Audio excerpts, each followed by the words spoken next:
Oh, Also, God. What? Oh, my God. What? What is it What called? is What it? happened? Is there news? There has been a murder. What?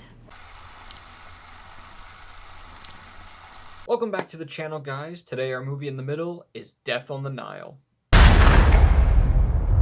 Death on the Nile is the follow-up to the 2017 Murder on the Orient Express, once again starring Kenneth Branagh as Detective Hercules Poirot, along with Gal Gadot, Armie Hammer, Tom Bateman, Russell Brand, and Letitia Wright.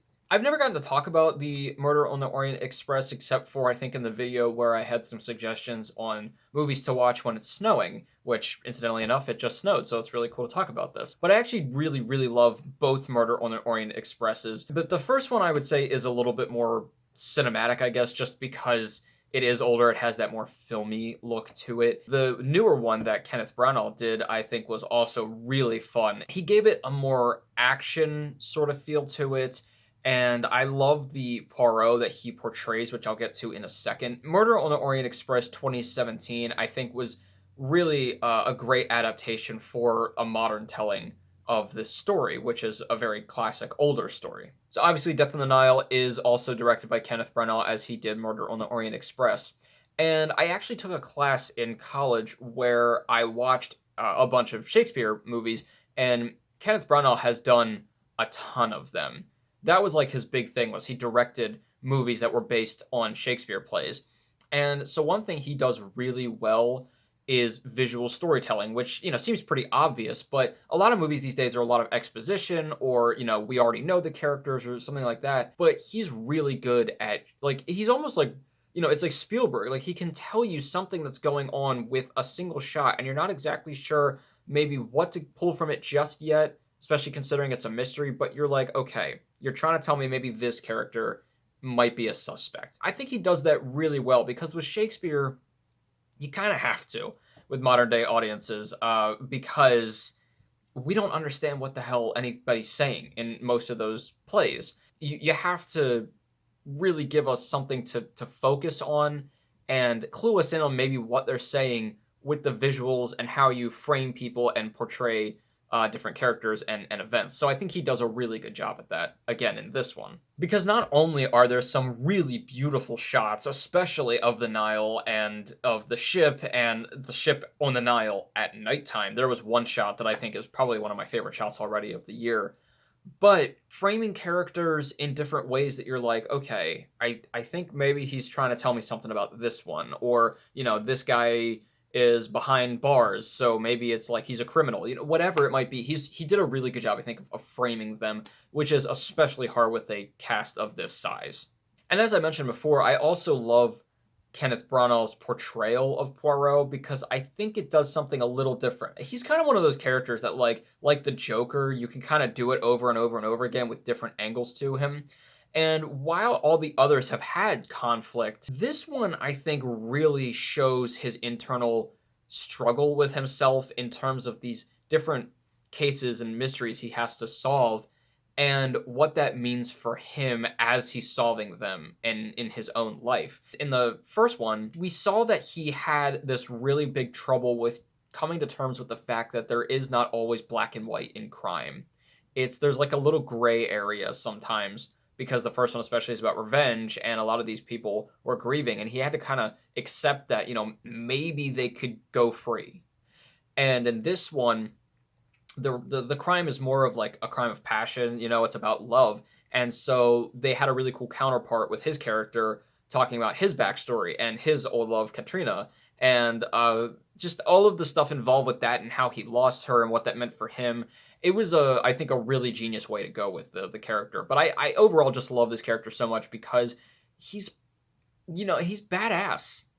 He's a lot more grim than I think any other Poirot has been portrayed, as far as I know. I really like that, because I think with modern day audiences, they will attach to that more, that kind of, I'm struggling, and he does have his really quirky moments, but that when it comes down to it, he's gonna mean business. And the ending was just super cool for him too.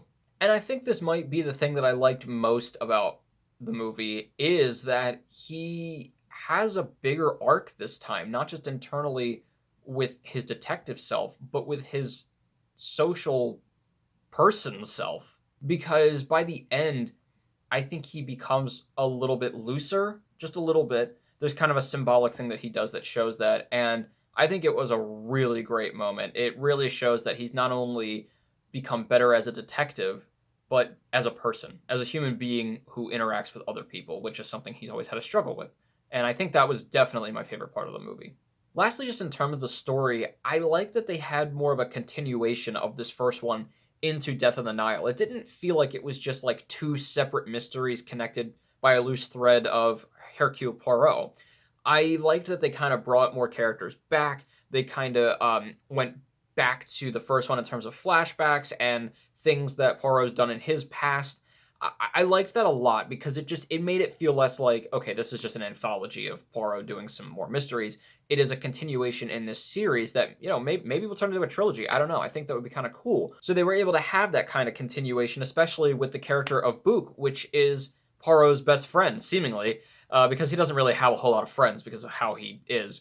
But he does have this one friend who, in the Murder on the Orient Express, was the kind of he wasn't the I guess he was the leader of the train. He got everybody settled in, and he was sort of the head guy, and he adores Poirot and is like, get this man whatever he needs. He's a freaking genius. And I love their friendship there. I think it's really cool that Poirot has at least that one friend, even if he's like kind of obsessive. And in this one, he has his own character arcs and sort of a little bit more depth, I think, as well, than just being the guy that follows Poirot around. In terms of the lows, there's definitely something about these two movies that feels a little generic. I hate to say that because, again, there's a lot of great stuff in them. But when you're watching a trailer for it and then watching the movie, it feels like, okay, great, we got this cast of, all these actors that everybody knows together, and we're going to do a bunch of cool CGI that, like, sort of looks good, but you can tell it's CGI, especially when we're in Egypt, but we're not, and it's in front of a green screen, and the lighting's kind of weird. Also, with the script, it feels sometimes a little generic as well in both movies because it's this dialogue that feels like a new screenwriter was super excited to write something super fancy with all this cool dialogue and like make it so classy. And it kind of comes off as not cheesy, but just like, we get it. It's supposed to be fun and quirky and quippy and flashy, but sometimes it can come off a little bit much. But I think the big problem that most people have with it, that when I was watching with my family, we were all kind of thinking the same thing, was that for a movie that's called Death on the Nile, there's like not much that happens for the first half of the movie. It's a lot of setup, and I think it was like 2 scenes too many. There's again a lot of characters, and they have to set them up, and I think they actually do a better job of that in this one than in the first one, because we get a little bit more depth about like who each person is and why they're here at this specific event. But it just felt like it went on a little bit too long, and there was like one subplot too many. Now, this does get into a middle element that I have. I can't really fault the story because it was written by Agatha Christie, and they're just adapting it. Obviously, they have some things that are newer, like, again, Book's character. But for the most part, the story is what the story is. They can't really change that. They may have taken a little bit of liberties here and there, but it's mostly pretty faithful to the story that was written so long ago. And so I can't really fault them for that, because there are some times that I'm like, I don't really feel like the mystery is intriguing.